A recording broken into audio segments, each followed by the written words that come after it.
Greetings from South Korea. I am Arirang News AI anchor. Here is the news-making headlines today. The United States and Iran agreed to a ceasefire on Tuesday evening, hours after Donald Trump threatened to destroy Iran's entire civilization unless it reopened the Strait of Hormuz. Writing on Truth Social, Trump said that the agreement was subject to the Islamic Republic of Iran agreeing to the complete, immediate, and safe opening of the Strait of Hormuz. Iran quickly responded, saying it would halt defensive operations and allow safe passage through the Strait of Hormuz for 2 weeks. Pakistan's Prime Minister, who was acting as a mediator between the US and Iran, welcomed the agreement in a statement, adding that the ceasefire is effective immediately. He also invited both countries to Pakistan's capital Islamabad on Friday for talks. China and Russia on Tuesday vetoed a United Nations Security Council resolution calling on member states to coordinate efforts to protect commercial shipping through the Strait of Hormuz. Moscow and Beijing argued that the measure unfairly targeted Iran. 11 of the Council's 15 members voted in favor of the resolution put forward by Bahrain. The draft had already been significantly scaled back before the vote, removing any authorization of force and dropping language on binding enforcement. But these concessions still failed to win Chinese and Russian support. The U.S. ambassador to the United Nations condemned the vetoes, saying Iran's closure of the strait was blocking medical aid and supplies from reaching humanitarian crises in Congo, Sudan, and Gaza.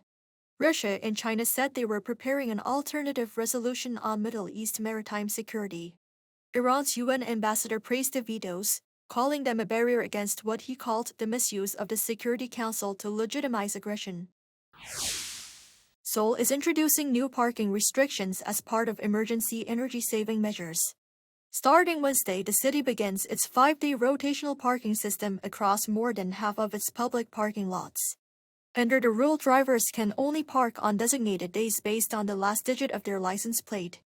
Vehicles ending in 1 or 6 will be restricted on Mondays, 2 or 7 on Tuesdays, 3 or 8 on Wednesdays, 4 or 9 on Thursdays, and 5 or 0 on Fridays. The system will not apply on weekends or public holidays. The measure follows the government's decision to raise the National Oil Resource Security Alert to warning, prompting a series of nationwide emergency steps. South Korea registered an all-time high current account surplus in February, driven by a semiconductor upcycle and strong exports, continuing a streak of 34 consecutive months of surpluses. According to data from the Bank of Korea released on Wednesday, the current account surplus totaled approximately 35 trillion won, or roughly $23.19 billion.